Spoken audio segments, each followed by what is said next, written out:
Hello student, कैसे हैं आप? आई होप आप सभी अच्छे होंगे।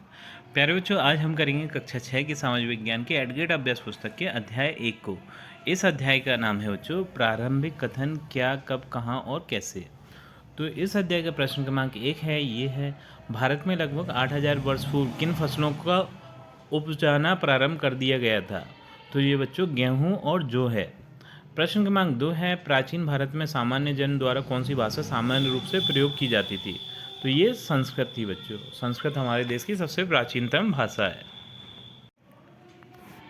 प्रश्न क्रमांक 3 है, पांडुलिपियों, अभिलेखों तथा पुरातत्व से प्राप्त जानकारियों के लिए इतिहासकारों द्वारा किस शब्द का प्रयोग किया गया था?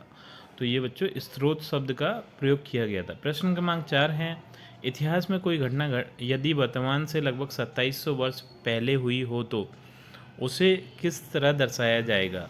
तो उसे 2700 ईसा पूर्व के से दर्शाया जाएगा। ठीक। प्रश्न क्रमांक 5 है, अतीत के बारे में हम कैसे जान सकते हैं?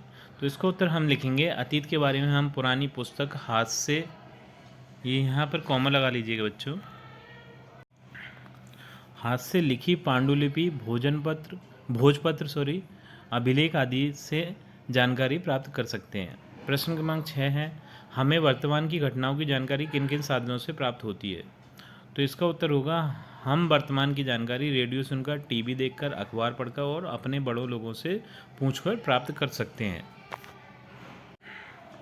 प्रश्न क्रमांक 7 है, पांडुलिपि से क्या आशय है? प्राचीन काल में पांडुलिपियाँ किस प्रकार लिखी जाती थीं?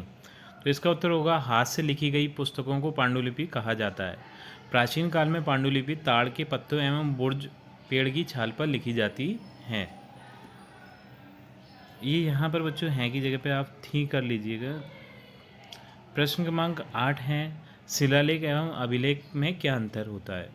तो शिलालेख पत्थरों पर लिखा लेख शिलालेख कहलाता है, जबकि अभिलेख धातु जैसे तांबा, सिल्वर, पीतल आदि की कठोर सतह पर लिखा हुआ लेख अभिलेख कहलाता है।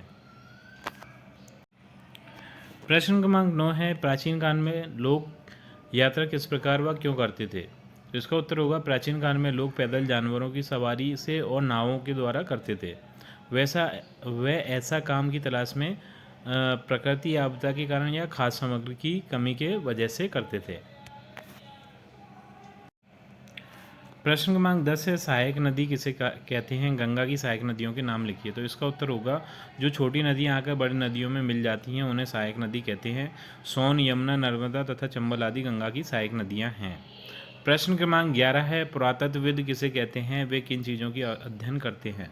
तो इसका उत्तर होगा, पुरानी वस्तुओं की खोज एवं अध्ययन करने वाले व्यक्तियों की पुरातत्वविद कहते हैं। पुरातत्वविद पत्थरों और ईंटों से बनी इमारतों के अवशेषों तथा मूर्तियों आदि का अध्ययन करते हैं। प्रश्न क्रमांक 12 है, इतिहासकार किसे कहते हैं? वे किन बातों का अध्ययन करते हैं? तो इसका उत्तर आप लिखेंगे, अतीत एवं पुरानी बातों का अध्ययन करने वाले व्यक्ति को इतिहासकार कहते हैं। शिलालेख, अभिलेख, भोजपत्र आदि का अध्ययन करते हैं। प्रश्न क्रमांक 13 है, कॉमन एरा तथा बिफोर कॉमन एरा से क्या आशय है? लिखिए। तो इसका उत्तर होगा, कभी कभी एडी की जगह सीई तथा बीसी की जगह बीसीई का प्रयोग होता है। सीई अक्षरों का प्रयोग कॉमन एरा तथा बीसीई का प्रयोग बिफोर कॉमन एरा के लिए होता है।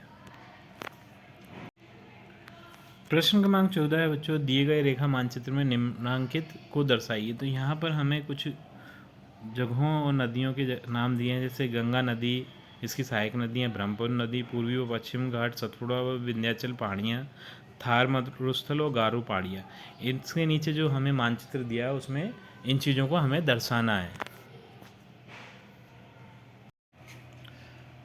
बच्चों, इस मानचित्र से आप उन सारी चीज़ों को ढूंढ कर लीजिएगा।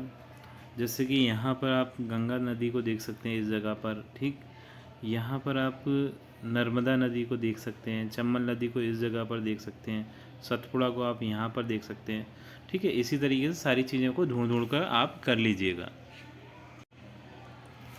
अब प्रश्न क्रमांक 15 है, आपके घर में कुछ पुराने बर्तन व औजार हों तो उन्हें ढूंढो और एवं अपने माता पिता या दादी की सहायता से इन बर्तनों के नाम, इनका आकार तथा उनमें प्रयुक्त धातु का नाम लिखिए तथा उनके चित्र पृथक कागज पर बनाइए। तो ये आपको अपनी नोटबुक पर लिखना है बच्चों।